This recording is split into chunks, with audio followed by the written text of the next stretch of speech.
नमस्कार दोस्तों, स्वागत है आप सभी का डीपी एडुकेयर के इस ऑनलाइन प्लेटफॉर्म पर। फिर मैं एक बार आपके साथ भारद्वाज। संविधान के आज के इस टॉपिक में बात पूर्ण विषय पर हम चर्चा करने जा रहे हैं, वो है आपके ह्यूमन राइट्स, आपके मानवाधिकार, फंडामेंटल राइट्स। ब्रिटिश इंडिया में हमारे पास ये अधिकार थे, लेकिन वो खतरे में पड़ गए क्योंकि हम एक गुलाम देश में अंग्रेजों के अधीन थे। हमारी बोलने की आजादी खतरे में पड़ी। जब हमने बोलना शुरू किया तो रॉलेट एक्ट जैसे कानून बने। जब हमने मीडिया के माध्यम से, समाचार पत्रों के माध्यम से कहना शुरू किया तो वर्नाक्युलर प्रेस एक्ट जैसे कानून जो लिटन जैसे लोगों ने बनाए। बात बात पर हमें रोकने की कोशिश की गई, लेकिन आज स्वतंत्र भारत में संविधान की बगिया में अगर हम पौधे हैं तो हम सब अपनी नेचुरल ग्रोथ के अनुसार काम करते हैं। हमें नेचुरल बोलने का, घूमने का, रहने का एक नैसर्गिक और प्राकृतिक अधिकार है। जैसे किसी गमले में किसी पौधों को लगाएं तो उसके विकास के लिए जो उसकी आवश्यक भौगोलिक दशाएं हैं, जो नीड्स हैं, खाद, पानी, धूप अगर मिले तो विकास होता है। तो हम भी अगर एक प्लांट हैं, अम्बेडकर जी उनकी पूरी टीम अगर माली के समान है, तो हमारे विकास के लिए वो सारी आजादी जो प्राकृतिक है हमें मिली, उन्हीं को हम मौलिक अधिकार कह सकते हैं। इस तरीके से अगर समझाएं, यही इनकी प्रासंगिकता है। आज के बदले हुए परिदृश्य में हमें अपनी बात कहने का अधिकार है। तो यहाँ पे ध्यान रखना कि हमें सिद्धांत और व्यवहार दोनों को लेके चलना है। एक बेसिक टॉपिक है, इसमें किस किस आर्टिकल में कौन कौन सब्जेक्ट है, ये तो आपको जानना ही जानना है। साथ ही हमें ये भी जानना है कि वो आर्टिकल कितना प्रासंगिक है और कितना जमीन से जुड़ा है। जैसे आर्टिकल 19 ए में हमें बोलने का अधिकार है, अपनी बात कहने का अधिकार है, अव्यक्त की आजादी। लेकिन अव्यक्त की आजादी में क्या क्या आ सकता है, उसका कितना विस्तार है, उसी से संबंधित प्रश्न पूछे जा सकते हैं।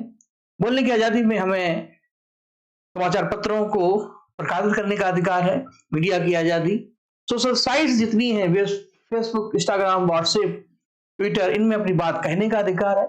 संचार के माध्यम चाहे कोई भी हो, एआई का हम यूज करें, चैट जीपीटी का हम यूज करें, ये सब अव्यक्त की स्वतंत्रता में आ जाते हैं। अपनी बात कहने के लिए धरना प्रदर्शन करने का अधिकार, जुलूस निकालने का अधिकार, शांति मार्च करने का अधिकार, ये सब उसी आर्टिकल का हिस्सा है। तो ले देकर के एक इंपॉर्टेंट टॉपिक है। तो आज के इस क्लास में, क्योंकि शुरुआत है, तो मौलिक अधिकार क्या है थोड़ा सा ये समझा दें, कितने टाइप्स के हैं ये बता दें। और भी चूंकि एक इंट्रो क्लास चल रहे हैं, धीरे धीरे बच्चे जुड़ रहे हैं, तो उसी से संबंधित एमसीक्यू भी हमने साथ में रखे। जैसे इससे पिछले क्लास में ज्योग्राफी में आपने हिमालय में समझा और भाग और सूचियों के बारे में हमने चर्चा की थी। उसी कड़ी में हमने मौलिक अधिकार क्यों रखे, क्योंकि ये एक ऐसा टॉपिक है जो काफी इंपॉर्टेंट है। और साथ ही हमें यह भी ध्यान रखना है कि मौलिक अधिकार, फंडामेंटल राइट्स, डीपीएसपी, एनएफडी, मौलिक कर्तव्य, इन तीनों विषयों में जबरदस्त कोरिलेशन है। तो इनको भी हम आगे पढ़ाएंगे, जिससे चीजें आपकी बेसिक लेवल पर सही हो जाए। फिलहाल आज की जानकारी के अनुसार मौलिक अधिकार क्या है, क्या इनका इंपॉर्टेंस है, इन पे काम करते हैं। समय बचाने के लिए कुछ चीजें बेसिक हैं, उन्हीं को समझाएंगे। बाकी जहां जहां हमें लगेगा हम अपना भी कुछ समझ आपको देते रहे। संविधान के लेसन 3 में फंडामेंटल राइट्स है, आप जानते हैं, अभी मैंने बताया था इससे पिछले क्लास में, आर्टिकल 12 से लेकर के 35 तक। इनको हमने अमेरिका के कॉन्स्टिट्यूशन से लिया, ये इनका रिसोर्सेज है। और ये हमारी लिबर्टी, हमारी लाइफ से संबंधित आवश्यक है, क्योंकि ये हमारे प्राकृतिक, कह सकते हैं नेचुरल राइट्स हैं। उतने ही दिए गए जितनी हमारी आवश्यकता है। पौधे को गमले में लगाते हैं तो हमें उतना ही पानी देना चाहिए जिससे वो बना रहे। तो अधिकार कम या ज्यादा, कुछ लोग कहते हैं सर पत्ते अच्छे हैं तो ज्यादा मिलने चाहिए, ज्यादा होंगे तो इनका दुरुपयोग होगा, कम है तो हम कुपोषण का शिकार होंगे, ज्यादा मिल गए तो ये सुपोषण का शिकार हो जाएंगे। इसलिए उतने ही दिए गए जितनी इनकी नीड्स है, जो आपकी ग्रोथ के लिए आवश्यक मानी जाती है। क्या इनके की पॉइंट्स है, अगर उन पर हम काम करें तो कुछ बातें हमें समझ में आती हैं कि ये संविधान के पार्ट 3 में है और ये जस्टेबल है, न्याय योग्य है। यानी हमारी न्यायपालिका मौलिक अधिकारों के उल्लंघन पर हम न्यायपालिका जा सकते हैं, क्योंकि ये बाध्योग होते हैं, क्योंकि ये आपके अधिकार हैं और आपको इनको पाने का पूरा अधिकार है। तो ऐसी स्थिति में सुप्रीम कोर्ट आर्टिकल 32 के अकॉर्डिंग, हाई कोर्ट आर्टिकल 226 के अकॉर्डिंग रिट जारी कर सकता है। इसको आप इस तरीके से समझने की कोशिश करिए कि ये आपके मौलिक अधिकार हैं, इनके संरक्षक, इनके गार्जियन की अगर हम बात करें तो हमें सुप्रीम कोर्ट सर्वोच्च न्यायालय और हाई कोर्ट उच्च न्यायालय दिखाई पड़ते हैं। ये हमारे बॉडीगार्ड हैं, हमारे अधिकारों की रक्षा करते हैं। कैसे करेंगे? इसके लिए दोनों ही अपनी जिस पावर का प्रयोग करते हैं, जिस शक्ति का प्रयोग करते हैं, वो ओरिजिनल पावर, यहां इतना भी समझना पड़ेगा, ओरिजिनल पावर, इसको हिंदी में हम यहां लिखेंगे प्रारंभिक क्षेत्राधिकार। प्रारंभिक क्षेत्राधिकार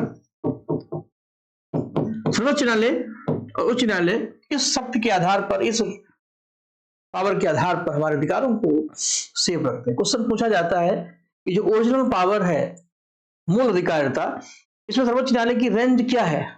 हमारे अधिकारों को सेव रखना, राष्ट्रपति के निर्वाचन का विवाद, दो राज्यों के बीच का कोई विवाद है, केंद्र राज्य के बीच का कोई विवाद है, तो इसी एक्ट के द्वारा उसका निस्तारण किया जाता है। तो दोनों में से अब इससे संबंधित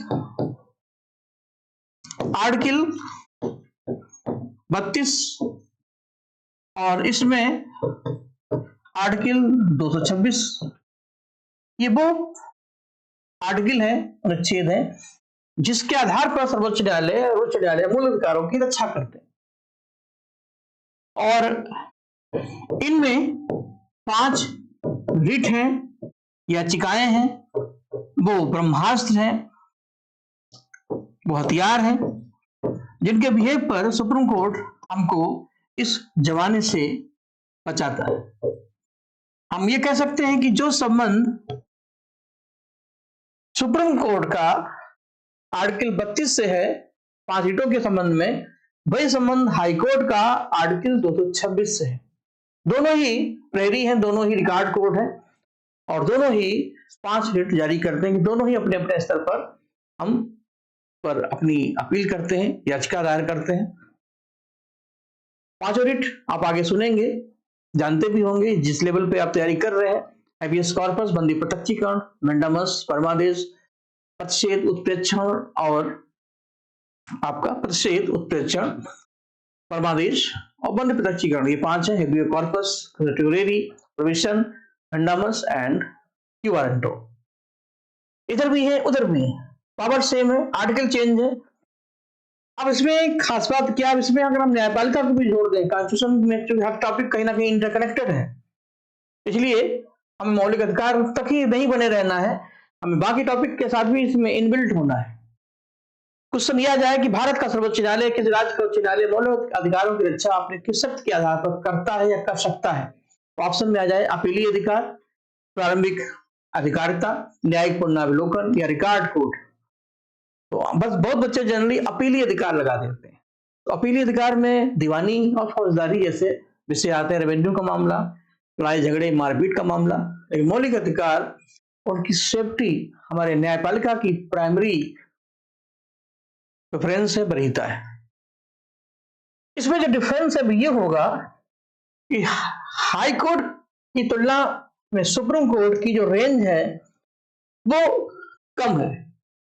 सर्वोच्च न्यायालय इन 5 शक्तियों का प्रयोग, इन 5 रिट्स का प्रयोग केवल मौलिक अधिकारों की रक्षा के लिए ही करता है, लेकिन उच्च न्यायालय इन 5 रिट्स का प्रयोग मौलिक अधिकारों के अलावा अन्य विधिक मामलों में भी करता है।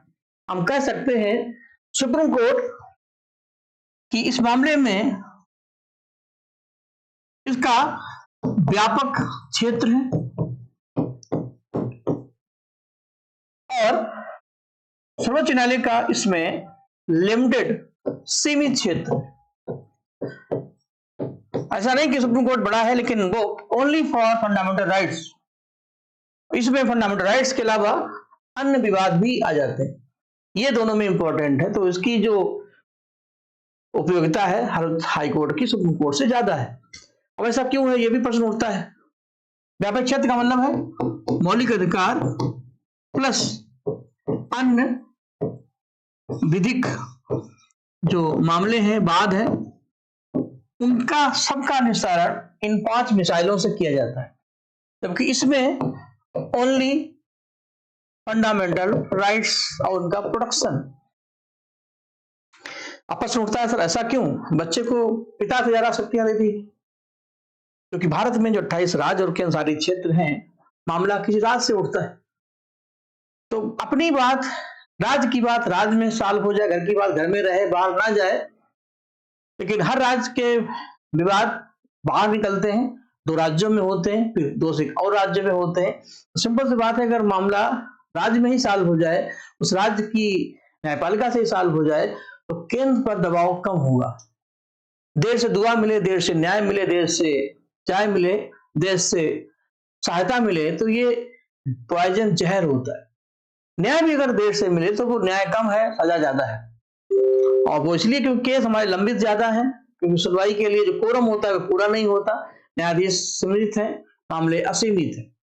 इसलिए हर उच्च न्यायालय को ये अधिकार दिए गए कि वो इन 5 रिटों के माध्यम से सभी लीगल विवादों को सॉल्व करें, जिससे सर्वोच्च न्यायालय का जो दबाव है, प्रेशर है, वो कम। ये बातें हैं जो आपके लिए कभी अच्छे प्रश्न बनेंगे कॉन्सेप्टिव, तो ये सब पूछे जाएंगे। हाई कोर्ट की रेंज सुप्रीम कोर्ट की तुलना में अधिक है, और सुप्रीम कोर्ट का जो प्रभाव है वो हाई कोर्ट की तुलना में कम है। इतनी बातें हमें आपको समझानी थी। बाकी तो जो नोट्स है वो है, तो आर्टिकल 32 में और आर्टिकल 226 में सुप्रीम कोर्ट और हाई कोर्ट दोनों के पास 5 रिट्स है, जो वो आपके अधिकारों की रक्षा में आते हैं। संसद या राज्य सरकार मौलिक अधिकारों को बिना संशोधन के समाप्त नहीं कर सकते, क्योंकि मौलिक अधिकार हमारे कॉन्स्टिट्यूशन में है, ये हमारे प्राकृतिक अधिकार है।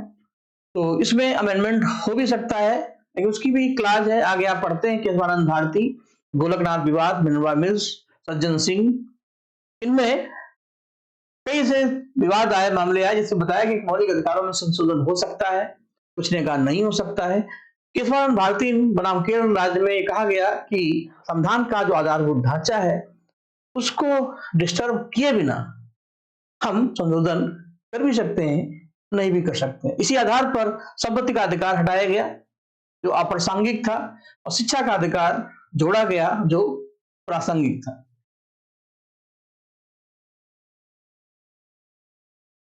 इमरजेंसी के अकॉर्डिंग, जो कि फंडामेंटल राइट्स हमारे मौलिक अधिकार हैं, तो इमरजेंसी की स्थिति में ये कुछ लिमिटेड हो जाते हैं, जिसमें अनुच्छेद 19 जो है आ जाता है। आर्टिकल 19 में कुछ लिमिटेशन आ जाते हैं, लेकिन आर्टिकल 21 को किसी भी सूरत में हम क्लोज नहीं कर सकते, क्योंकि वो हमारे जीवन जीने का अधिकार है। आप बोलना तो बंद कर सकते हैं, लेकिन जीवन जीना हम बंद नहीं कर सकते। आर्टिकल 12 और 13, ये 2 आर्टिकल मौलिक अधिकार 12 से 35 तक है। तो आर्टिकल 12, 13, 14 से 32, 33 से 35, इस तरीके से अगर इस चैप्टर को हम बांट दें, तो आर्टिकल 12 में जो शब्द है वो राज्य है। देखिए, आर्टिकल 12 में राज्य की परिभाषा दी गई, जिसमें सरकारें, संसद, राज्य विधानमंडल, स्थानीय प्रशासन वगैरह आता है। मौलिक अधिकारों पर ये उचित प्रबंध लगा सकते हैं नैतिकता के आधार पर। लेकिन आर्टिकल 13 मौलिक अधिकारों के उल्लंघन करने वाले किसी भी विधि को असंवैधानिक घोषित करने की आजादी देता है। 14 से 32 तक हमारे मौलिक अधिकार हैं, और 33 से 35 के जो आर्टिकल हैं वो सशस्त्र सीमा सुरक्षा, सैनिक बल, इनसे संबंधित माने जाते हैं। अब क्या है 12, क्या है 13, देखिए। आर्टिकल 12 में राज्य या स्टेट की परिभाषा है। हमारे संविधान के अनुसार भारत अगर एक स्टेट है, राज्य है, तो भारत का जो डेमोक्रेसी सिस्टम है वो केंद्रीकृत भी है और विकेंद्रीकृत भी है, सेंट्रलाइज भी है और डिसेंट्रलाइज भी है। तो संविधान का जो हमारा गठाव है, जो उसका प्रशासन है, वो 3 लेवल पे काम करता है। एक बार फिर वही चीजें जो आपने पहले समझी थी, केंद्र, राज्य और स्थानीय स्तर पर हमारे डेमोक्रेसी के प्रशासन के 3 स्तर हैं। तीनों ही लेवल जनता के द्वारा भरे जाते हैं। तो यहाँ राज्य का मतलब है केंद्र की विधायिका और कार्यपालिका, बी की विधानमंडल और कार्यपालिका, और सी में हमारा जो स्थानीय सुशासन है, पूरा का पूरा मशीनरी इनको राज्य कहते हैं। और इनका काम है कानून को बनाना और लागू करना। तो अगर हमें हमारे अधिकारों से खतरा है तो किससे है? राज्य से। अगर संसद, राज्य का विधानमंडल कोई ऐसा कानून बना दे जो हमारे मौलिक अधिकारों को कैप्चर कर सकते हैं, सीमित कर सकते हैं, तो हम कहां जाएंगे? न्यायपालिका के पास। तो आर्टिकल 13(12) के अगेंस्ट किसी भी ऐसी लीगल एक्टिविटी को इनवैलिड मानता है। जो आर्टिकल 13 में सर्वोच्च न्यायालय the bodyguard of your fundamental rights, article 13 में सर्वोच्च न्यायालय एक प्रहरी के रूप में सामने खड़ा है और आर्टिकल 12 यानी जो हमारी गवर्नमेंट सिस्टम है उसके अगेंस्ट वो एक्शन लेता है। और आर्टिकल 32 में वो 5 रिट इशू करता है, जारी करता है। तो आर्टिकल 12 का यहाँ मतलब यही है, एक बार फिर देखिए। आर्टिकल 12 का मतलब है हमारी संसद, पार्लियामेंट, विधानमंडल, स्थानीय सरकारें और पूरी सरकारी संस्थाएं जो देश को चलाती हैं वो सब राज्य है। हमारे मौलिक अधिकार इन्हीं के विरुद्ध माने जाते हैं अगर ये कोई ऐसी एक्टिविटी करते हैं। तो राज्य की परिभाषा पूछी जाती है। राज्य का मतलब लोग सोचते हैं यूपी, एमपी, बिहार। तो यहाँ संविधान के अनुसार राज्य में हमारे प्रशासन के जो 3 स्तर हैं, जिसमें सरकारों का बनना, उनका प्रशासन और उनकी पूरी मशीनरी, ये राज्य है। आर्टिकल 13 में सुप्रीम कोर्ट मौलिक अधिकारों का संरक्षक माना जाता है।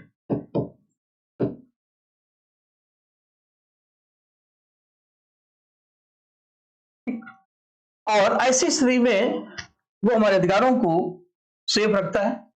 आर्टिकल 13 में ही वो एक बॉडीगार्ड के रूप में, एक प्रहरी के रूप में जो फंडामेंटल राइट्स को सेफ रखता है। इसको अगर हम एक डायग्राम से समझाने की कोशिश करें, एक लॉजिकल इमेज बनाएं, तो आप इसको इस तरीके से समझिए।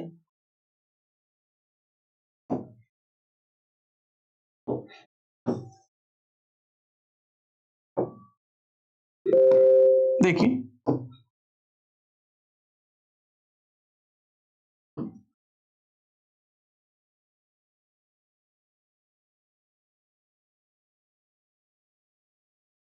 आर्टिकल 12 के अनुसार ये राज्य है, जिसमें केंद्र, राज्य और लोकल लेवल की हमारी मशीनरी, ठीक। ये आप हैं, ये सिटीजन, एक नागरिक जो किसी भारत का है,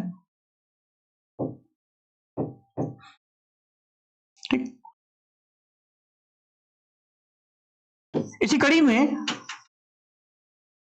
आर्टिकल 13, इसमें सर्वोच्च न्यायालय एक संरक्षक के रूप में हमारे सामने खड़ा है।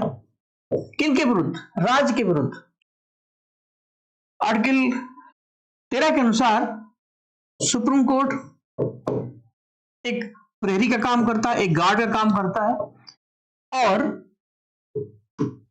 राज्य कोई ऐसी विधि बनाता है, चाहे केंद्र की सरकार हो, चाहे राज्य की हो, चाहे लोकल, क्योंकि इनके हाथ में ही सिस्टम है, हमें बोलने का अधिकार है। कोई ऐसा कानून बना दिया कि रात के 12 बजे के बाद हमारी बोलती बंद, तो हम क्या करेंगे? तो ये मौलिक अधिकार आर्टिकल 12 के विरुद्ध एक गारंटी है। और 13 ऐसी विधि को असंवैधानिक मानता है, जो सर्वोच्च न्यायालय आपके साथ है। 13 में और 32 में क्या अंतर है ये भी आपको जानना होगा। आर्टिकल 13 हमें ये बताता है कि कौन रक्षा करता है, और 32 बताता है कैसे रक्षा करता है और किसके विरुद्ध रक्षा करता है। तो किसके विरुद्ध में राज्य जा सकते हैं, कौन करता है, सर्वोच्च न्यायालय आ सकता है, कैसे करता है। तो कोई आपका अगर बॉडीगार्ड है तो कैसे रक्षा करेगा, उसके पास कुछ आर्म्स, कुछ हथियार तो आप देंगे, लाठी हो, बंदूक हो, जिससे वो आपको जमाने से, सिस्टम से बचा सके। तो सर्वोच्च न्यायालय आर्टिकल 13 में आएंगे, और प्रहरी के कारण वो राज्य के अगेंस्ट एक्शन लेंगे।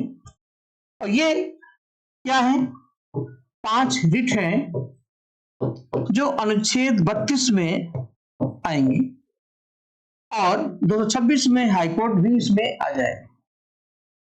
तो इस आधार पर वो आमना सामना, जैसे नहीं युद्ध का मैदान है, मौलिक अधिकार राज्यों के विरुद्ध कोई ऐसी विधि जो मौलिक हमारे अधिकारों के विरुद्ध है, सर्वोच्च न्यायालय एक्शन में आएगा कि टेंशन ना लो, मैं हूं ना, न्यायपालिका हमारे साथ है, डरने की क्या बात है।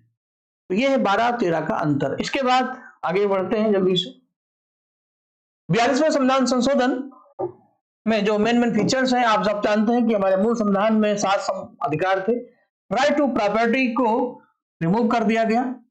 आज आर्टिकल 301 के अनुसार एक लीगल राइट्स है संविधान के भाग 12 में वित्त है, वित्त में संपत्ति है, और राज्य की परिभाषा 12 में है, अभी मैंने बताया। अनुच्छेद 33, 34 ये जो आर्टिकल है वो सशस्त्र बलों, पुलिस के मौलिक अधिकारों के सीमित रखने के बारे में, और 34 में मार्शल लॉ के दौरान मौलिक अधिकारों के निलंबन की अनुमति देते हैं। क्योंकि पुलिस, सशस्त्र बल हमारे अधिकारों के रक्षक हैं, अगर ये भी अधिकारों के बारे में कहेंगे कि हमको भी जीने का अधिकार है, तो फिर हमारा जीवन खतरे में होगा। तो ऐसी स्थिति में वो हमारे गार्ड है, वो हमसे पहले वरीयता क्रम में, लेकिन फिर भी सामान्य स्थितियों में आर्टिकल 33 हमें उनसे अलग करता है। इमरजेंसी की स्थिति में मौलिक अधिकार निलंबित किए जा सकते हैं। अनुच्छेद 19 में जो हमारे नेचुरल राइट्स है, जिनका डिटेल हम आगे करेंगे, वो सीमित हो जाते हैं, खत्म नहीं हो जाते, सीमित हो जाते हैं। लेकिन आर्टिकल 21 किसी भी सूरत में समाप्त नहीं होता, क्योंकि हमें बोलने का अधिकार है, लेकिन ऐसा नहीं कि हम अपनी सांसें लेना ही छोड़ दें। इतनी बातें करने के बाद एक सामान्य परिचय मौलिक अधिकारों का आज का क्लास का बड़ा टॉपिक है। तो एक पहले हमें ये जानना चाहिए मौलिक अधिकार होते क्या है, तो एक आइडिया मैंने दे दिया। अब आज हमारे कॉन्स्टिट्यूशन में 6 मौलिक अधिकार हैं, और क्वेश्चन जिस तरीके से बनते हैं, आइए अब उस पर थोड़ा सा हम क्वेश्चन की डिजाइनिंग करें। सबसे पहला काम आपका ये है कि जितने भी मौलिक अधिकार है इनका सीक्वेंस ऐसे भी आपको आना चाहिए और ऐसे भी आपको आना चाहिए। ऑप्शन में आ जाएगा समानता, स्वतंत्रता, शोषण और संवैधानिक उपचार। संविधान में दिए गए मौलिक अधिकारों का सही वरीयता क्रम होगा। तो ध्यान रखना, सबसे पहले आती है समानता, इक्वलिटी। कहां से कहां तक है, क्योंकि सारे मौलिक अधिकार 14 से लेकर के 32 तक माने जाते हैं, तो उसकी रेंज है 14 से 18। अब 14, 15, 16, 17, 18 में क्या क्या है, इसके लिए हम सेकेंड लेक्चर पे काम करेंगे। फिर है लिबर्टी, फ्रीडम, 19 से 22। 19 में हमारे पास 6 स्वतंत्रताएं हैं, 20 में अपराधों से संरक्षण, 21 में जीवन जीने का अधिकार, 22 में गिरफ्तारी से संरक्षण। लेकिन ये 4 अधिकार स्वतंत्रता की बात करते हैं। फिर है शोषण के विरुद्ध अधिकार, तो एक्सप्लॉयटेशन जो है 23 और 24 में आएगा, मानव श्रम और बाल श्रम के विरोध में। धर्म की बात, लिबर्टी की बात, फ्रीडम टू रिलीजियस, तो 25-28 के अनुसार भारत एक सेकुलर कंट्री है, हमें सभी धर्मों को अपनाने का अधिकार है। कल्चरल एंड एजुकेशनल राइट्स सबको पता है, 29 और 30 में है। 31 में संपत्ति का अधिकार पहले था, आज वो नहीं है, इसलिए यहाँ पर ब्लैंक है। 32 रेमेडीज, कॉन्स्टिट्यूशनल उपचार। उम्मीद करते हैं जितने बच्चे इस टॉपिक से जुड़े हैं उनको अपने अधिकार और उनके आर्टिकल, उनका रेंज, सीक्वेंस पता होगा। नहीं पता है, देखिए कैसी दिक्कत आएगी। ऐसे क्वेश्चन अगर ऐसे आ जाए, ऐसे क्वेश्चन अगर बनेंगे तो धार्मिक स्वतंत्रता, समानता, शोषण के विरुद्ध अधिकार में हम शोषण नहीं देते, एक्सप्लॉयटेशन, और लिबर्टी यानी स्वतंत्रता। संविधान में ये हमारे कुछ फंडामेंटल राइट्स हैं जो दिए गए। पूछा जा रहा है कि इनका सही क्रम क्या होगा संविधान में इनकी स्थिति के आधार पर। तो ध्यान रखना कि सबसे पहले आता है इक्वलिटी, समानता, 2, फिर आती है स्वतंत्रता, फिर है शोषण, और फिर है धार्मिक स्वतंत्रता। 2 4 3 1, 2 4 3 1, ये एक तरीका है। और देखिए 4 ऑप्शन दे दिए जाएंगे, इसमें 18, 19, 20 और 21। अब पूछा जाएगा निम्नलिखित में से कौन सा आर्टिकल स्वतंत्रता के अधिकार की सही व्याख्या नहीं करता, कौन सा आर्टिकल स्वतंत्रता के अधिकार से संबंधित नहीं है। या दूसरा क्वेश्चन बन सकता है निम्नलिखित में से कौन सा अधिकार राइट टू इक्वलिटी, समानता के अधिकार से संबंधित है। तो यहां ध्यान रखना है कि 14 से 18 में समानता है, इक्वलिटी है, और 19 से 22 में लिबर्टी है यानी स्वतंत्रता है। यहां ऑप्शन दिए हैं 18, 19, 20, 21। हमने क्या किया, ये 3 स्वतंत्रता की बात करते हैं, ऊपर वाला समानता की बात करता है। अब क्वेश्चन दोनों तरीके से बनेंगे। तो कौन सा आर्टिकल स्वतंत्रता की व्याख्या नहीं करता है तो भी ए होगा, और कौन सा आर्टिकल समानता के अधिकारों से संबंधित है तो भी ये होगा। तो हमें ये जरूर जानना चाहिए कि कहां से कहां तक हमारे आर्टिकल है। 14 से 18, 19 से 22, 23, 24, 25 से 28, 29, 30 और 32। इतनी बातें समझनी थी, बतानी थी। और ये जो आर्टिकल्स हैं इनके क्या क्या विषय हैं, इन पर हम आगे विस्तार से चर्चा करेंगे। और क्योंकि हर आर्टिकल का एक अपना सब्जेक्ट है जो आपको याद रखना है, जैसे हमने भाग और सूचियों पर काम किया था, तो हम भी चाहते हैं आगे बढ़ने से पहले इनके जो मेन की पॉइंट्स है वो याद रखें। जैसे आर्टिकल 14 में विधि, 15 में असमानताएं, भेदभाव, 16 में सरकारी पद, नौकरियां, 17 में छुआछूत, अनटचेबिलिटी, 18 में टाइटल्स, ये है समानता है। 19 से 22 में स्वतंत्रता है, तो 19 में लिबर्टी है, 20 में अपराध, 21 में जीवन, 22 में गिरफ्तारी, अरेस्टिंग, ये 23 में मानव श्रम, 24 में बाल श्रम, 25 से 28 में रिलीजियस लिबर्टी है, 25 में धर्म को एक्सेप्ट करना, 26 में उसका प्रबंधन करना, 27 में धार्मिक करों से मुक्ति, 28 में धार्मिक शिक्षा पर प्रतिबंध, 29 में संस्कृति का संरक्षण है, 32 में 30 में जो अल्पसंख्यक वर्ग है उनके लिए शिक्षण संस्थाएं हैं, 21 में संपत्ति थी और 32 में उपचार है। इतने ही मूल अधिकार है। अब इसको और शॉर्ट में करते हैं। जैसे भाग और सूची आपने पढ़ी थी, तो 14 में विधि, 15 में भेदभाव, 16 में सरकारी पद, 17 में छुआछूत, 18 में उपाधियां, 19 में जीवन की स्वतंत्रताएं, 20 में अपराध वर्ष है, 21 में जीवन है, 22 में गिरफ्तारियां हैं, 23 में मानव का श्रम, 24 में बाल श्रम, 25 28 में धर्म, 29 में संस्कृति, 30 में अल्पसंख्यक वर्ग और 32 में संवैधानिक उपचार। ये एक आरंभ है। तो हर आर्टिकल का अपना सब्जेक्ट है, वो आपको याद होना चाहिए। इतनी बातें बताने के बाद अब इस टॉपिक से जितना आपने पढ़ा है उससे रिलेटेड कुछ प्रश्न हैं जो जेहन में है। फिर अब जब इनका सेकेंड पार्ट लाएंगे तब हम टॉपिक के अकॉर्डिंग चलेंगे, लेकिन कुछ हो जाए, कुछ ना कुछ होता रहे। तो आइए देखते हैं अभ्यास में क्या सीखा आपने।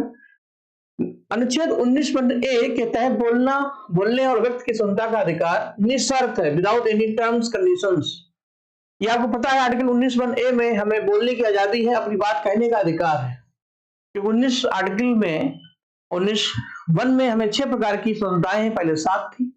पहले बोलने का अधिकार, फिर भारत में संस्था बनाने का अधिकार, घूमने का अधिकार, रहने का अधिकार, निवास का अधिकार और आजीविका का अधिकार। उसी में सबसे पहले है बोलना।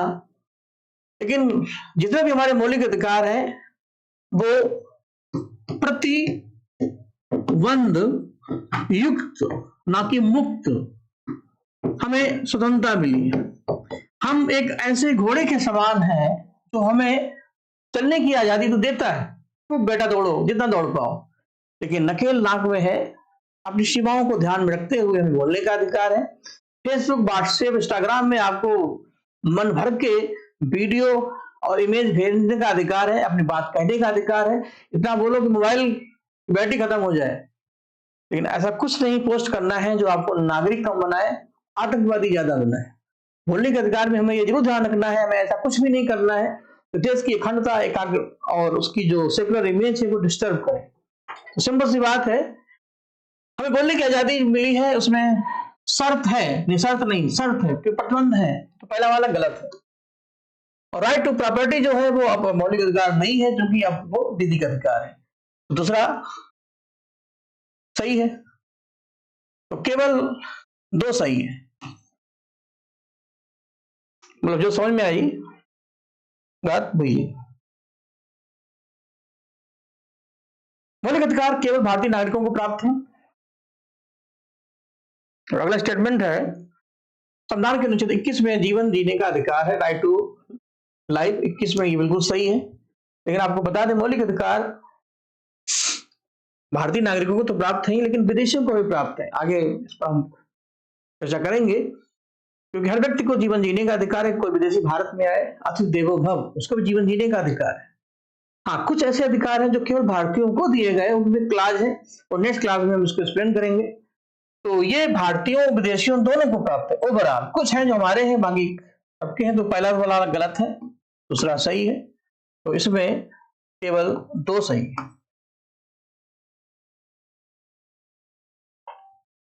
कौन सा कथन सही नहीं है, पहले तो यह ध्यान रखो, नहीं है। 15, 30, 19, 17 4 आर्टिकल है।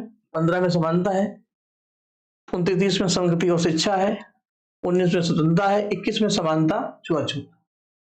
तो आर्टिकल 15 कहता है धर्म, भाषा, लिंग, जाति के आधार पर हमसे कोई भेदभाव नहीं करेगा। जिन देश के निवासी सभी जन एक है। बेला, गुलाब, जूही, चंपा, चमेली प्यारे प्यारे फूल हैं, माला तो एक है। हम खंड खंड हैं, फिर भी हम अखंड हैं।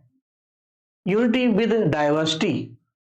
आर्टिकल 15 हमें असमानताओं के खिलाफ एक करता है, क्योंकि हमें समानता का अधिकार है, तो सही होगा।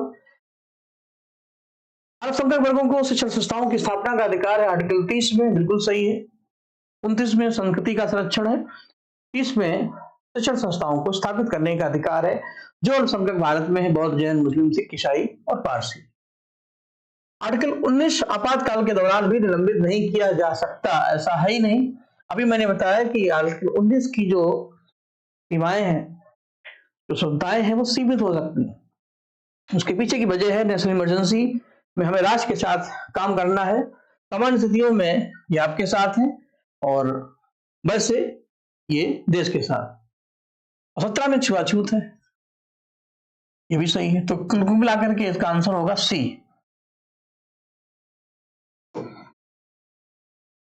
क्योंकि क्वेश्चन स्टेटमेंट वाइज आते हैं, कॉन्सेप्टिव पेपर अगर है तो उसमें आपकी जो व्यू रचना है, जो आपका तर्क है, वो और बेहतर होगा। भारत के मौलिक अधिकार नागरिकों की स्वतंत्रता और गरिमा की रक्षा करते हैं। ब्रिटिश इंडिया में नहीं थे हमारे पास, हम एक दास गुलाम बन के रह गए, बोलो तो एक लगता था। लेकिन आज हम सम्मानजनक जीवन जीना हमारा मौलिक अधिकार है। जीवन जीने का मतलब ये नहीं कि हम सांसें लें और छोड़ें, ये तो जानवर भी करते हैं, पशु पक्षी भी करते हैं। मानव जन्म उनसे अलग है, क्योंकि खाना पीना और सो जाना ये काम है पशु समाना, क्यों देह मनुष्य की धारी, हरि भजन करो सुखकारी। आर्टिकल 21 हमें ससम्मान जीने का अधिकार देता है, और इसीलिए आर्टिकल 21 में जीवन जीने का अधिकार है। मौलिक अधिकार को न्यायालय में लागू किया जा सकता है। अभी मैंने बताया आर्टिकल 32 और 226 के अनुसार न्यायपालिका एक एज बॉडीगार्ड हमारे साथ है। 13 में कौन करता है, 32 में कैसे करता है। दोनों ही कथन सही है, दूसरे की सही व्याख्या करते हैं, क्योंकि न्यायपालिका जब लागू करेगी तभी इनकी रक्षा हो पाएगी।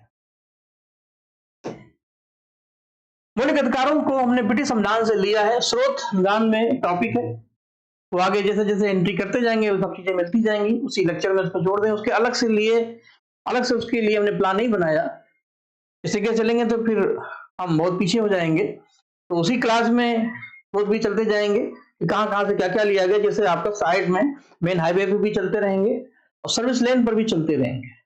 जैसे संसदीय व्यवस्था पार्लियामेंट्री सिस्टम हमने ब्रिटेन से लिया, संघीय व्यवस्था हमने कनाडा से लिया और न्यायिक व्यवस्था मौलिक अधिकार हमने अमेरिका के संविधान से लिए। तो यहां पूछा गया मौलिक अधिकार ब्रिटेन से लिया, जबकि गलत है। अब सब जानते हैं ब्रिटेन से है संसदीय व्यवस्था और मौलिक अधिकार है अमेरिका से, तो पहला वाला हो गया गलत। भारत में मौलिक अधिकारों को न्यायालय में लागू किया जा सकता है, बिल्कुल किया जा सकता है, यह सही है। तो आंसर क्या होगा? ए गलत है, आर सही है। ए गलत है, आर सही है, डी आंसर सही होगा। मौलिक अधिकार लोकतंत्र की रक्षा करने के लिए आवश्यक है, क्योंकि बिना इनके हमारा लोकतंत्र खतरे में है, हमारे ह्यूमन राइट्स खतरे में है। और मौलिक अधिकार नागरिकों को सुनता और गरिमा का संरक्षण देते हैं। दोनों ही कथन बिल्कुल सही है, एक दूसरे को एक्सप्लेन करते हैं। कौन सा मौलिक अधिकार नहीं है?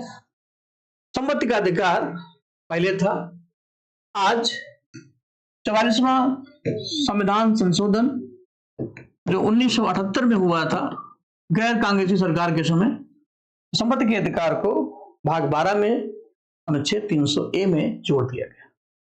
आज ये एक विधिक कानूनी अधिकार है, इसीलिए इसको आज हम संविधान में नहीं रखते। मौलिक अधिकारों का उल्लंघन होने पर कौन सी संस्था है जो उसके लिए हम आवेदन करते हैं? मैंने पहले कहा मौलिक अधिकार से हमें खतरा है, किससे? जो हमारा सिस्टम है, उस सिस्टम को राज भी कर सकते हैं। तो हम कहा जाते हैं? बड़े पापा के पास और छोटे पापा के पास, सुप्रीम कोर्ट और हाई कोर्ट। तो आर्टिकल 13 में न्यायपालिका हमारे साथ है और 35 में उसके पास उसके हथियार है, दोनों मिलकर के हमें न्याय देते हैं। किस अनुच्छेद के तहत व्यक्ति की स्वतंत्रता? व्यक्ति की स्वतंत्रता है आर्टिकल 19 में। आर्टिकल 19 में हमें बोलने की आजादी है, रहने का अधिकार है, जीवन जीने का अधिकार है। आर्टिकल 21 हमें जीवन जीने का अधिकार देता है और आर्टिकल 22 ये कहता है कि गिरफ्तारी से संरक्षण। अगर हम गिरफ्तार हो गए इसका मतलब ये नहीं हम अपराधी हो गए, हमें अपने साक्ष्यों को, सबूतों को प्रस्तुत करने का अधिकार है, विटनेस एंड एविडेंस प्रस्तुत करने का अधिकार है, अदालत में चिल्लाने का अधिकार है, माय लॉर्ड मैं बेकसूर हूं। सिंपल सी बात है। ब्रिटिश इंडिया में एक एक्ट आया था, रॉड एक्ट, इसमें कोई वकील नहीं, कोई दलील नहीं, कोई अपील नहीं। उसी एक्ट का जो नया वर्जन है संविधान के अनुसार वो अनुच्छेद 22, इसमें अपील भी है, वकील भी है, दलील भी है। क्योंकि ये हमारी स्वतंत्रता को एक्सप्लेन करता है, तो ले देकर के तीनों ही सही है। व्यक्ति की स्वतंत्रता की गारंटी तीनों ही देते हैं। जीवन है, हमारा जीवन की स्वतंत्रता है, हमें बोलने का अधिकार है, बोल ही नहीं पाएंगे, बात नहीं कर पाएंगे तो जीवन खतरे में है। तो डी आंसर सही होगा। और मौलिक अधिकारों की व्याख्या और रक्षा करने का काम हमारी न्यायपालिका का है, चाहे वो सुप्रीम कोर्ट हो या high court. Doctor Bhimrao Ambedkar ने किसे सबसे महत्वपूर्ण अधिकार बताया है? संवैधानिक उपचारों का अधिकार। तो उन्होंने संविधान की सोल, आत्मा तक कह दिया। फिर आर्टिकल 32 अगर है तो हमारे अधिकार सेफ है। गाड़ी हमारी कितनी भी अच्छी हो, कोई आपको गिफ्ट दे, अगर उस ब्रेक ही नहीं है तो जीवन का खतरा है। तो मकान कितना भी अच्छा कोई आपको दे या बनवाए, उसमें आप गेट ही ना लगाएं तो हम सुरक्षित नहीं है। तो अधिकार हमारे कितने भी संविधान हमें दे दे, लेकिन सेफ्टी एंड प्रोटेक्शन नहीं है तो अधिकार हमेशा खतरे में रहेंगे। ये नंगी तलवार हमारे सामने हमेशा रहेगी, पता नहीं कौन कैसे क्या। लेकिन न्यायपालिका के होने से हम सुकून से सोते हैं कि कोई टेंशन नहीं, बड़े पापा है, छोटे पापा है, आर्टिकल 13 है, आर्टिकल 32 है, 226 है, कोर्ट हमारे साथ है। यही उसकी, और वो सेपरेट भी, स्वतंत्र भी है। अगर वो सरकार के साथ हो तो फिर कानून बनाने वाले, न्याय देने वाले एक ही होंगे तो फिर और दिक्कत। यही वजह है कि न्यायपालिका की गरिमा सुरक्षित है और इसीलिए संरक्षण सबसे महत्वपूर्ण है। अधिकार है अच्छी बात, लेकिन वो सेफ रहे, भाई जन्म से ही हमें बोलने का अधिकार है, पौधे को खिलने का अधिकार है, लेकिन तब जब वो नेचुरल हो। अब आप उसके ऊपर एक बाल्टी रख देंगे तो वो ग्रोथ नहीं कर पाएगा। तो ब्रिटिश इंडिया में जो हमने फेस किया, जो झेला, आज वो नहीं है, इसलिए क्योंकि आज संरक्षण है न्यायपालिका का। इसलिए आर्टिकल को उन्होंने संविधान की आत्मा का दर्जा दिया और सबसे महत्वपूर्ण आर्टिकल माना। मौलिक अधिकारों का विस्तार और लागू करने का अधिकार किसको है? मैंने पहले बताया, हमारे सुप्रीम कोर्ट और हाई कोर्ट दोनों ही अपने स्तर पर इस पर काम करते हैं। हमने पहले ही चार्ट में समझाया था। आर्टिकल 32, 226, दोनों के पास 5 सीट है। बस अंतर केवल इतना है, सुप्रीम कोर्ट की रेंज प्रभाव हाई कोर्ट की तुलना में कम है और हाई कोर्ट का प्रभाव सुप्रीम कोर्ट की तुलना में ज्यादा है। वो केवल मौलिक अधिकारों के लिए, ये दोनों के लिए। इस अनुच्छेद के तहत मौलिक अधिकारों का कोई कानून जो राज्य बनाती है, सरकार बना सकती है, वो असंवैधानिक घोषित किया जा सकता है। तो आर्टिकल 15, 12, 13, 25, 25 में धर्म है, 12 में राज्य है, 15 में भेदभाव है। आर्टिकल 13 कहता है कोई ऐसी विधि जो राज्य के द्वारा बनाई गई वो असंवैधानिक हो सकती है यदि वो मौलिक अधिकारों की सीमाओं को क्रॉस करती है, और सर्वोच्च न्यायालय इसके आधार पर अधिकारों को सेफ्टी के लिए सजग रहता है। इतनी बातें हैं जो आज आपको बतानी थी। तो उम्मीद करते हैं ये इंट्रोडक्शन मौलिक अधिकार क्या है थोड़ा सा समझ में आया होगा, तो समझा है और बेहतर हुआ होगा। लेकिन अभी पिक्चर बाकी है मेरे दोस्त। इसके जो 6 पार्ट है, इसके आर्टिकल के कौन कौन से विषय हैं वो बताने हैं, फिर कैसे कैसे इसमें प्रश्न बन सकते हैं और उसी के आधार पर क्या इसका प्रैक्टिस मैप होगा। तो सारे प्रश्नों पर आगे बात करते रहेंगे, लेकिन फिर एक बार अधिक से अधिक चीजों को, लोगों को जोड़ने की कोशिश करें कि समय रहते उतने लोग जरूर जुड़ जाएं, हमें लगे कि वास्तव में हम सही दिशा में जा रहे हैं और एक सही मेहनत जो है वो रंग लाए। क्योंकि इसमें आपका भी एफर्ट बहुत जरूरी है। अमाउंट का बहुत बड़ा इशू नहीं है, लेकिन यह है कि समय महत्वपूर्ण है। समय रहते चीजों को हम गेन कर लें वो ज्यादा बेहतर, अच्छे मौके कभी मिलते हैं। सफलता और किस्मत दरवाजा का बहुत हल्के से दरवाजा नॉक करती है, नॉक नॉक। आप अलर्ट हैं, दरवाजा खोल दें, सफलता आपको चुमेगी। लेकिन असफलता गेट तब तक पीटती रहती है, तब तक पीटती रहती है जब तक आपको उठा नहीं देती। तो आलस त्यागें, सक्रिय रहें, लक्ष्य के प्रति सजग रहें। सभी लोगों को ढेर सारा आशीर्वाद। इन्हीं बातों के साथ आज की क्लास क्लोज करते हैं। धन्यवाद। जय हिंद, जय भारत।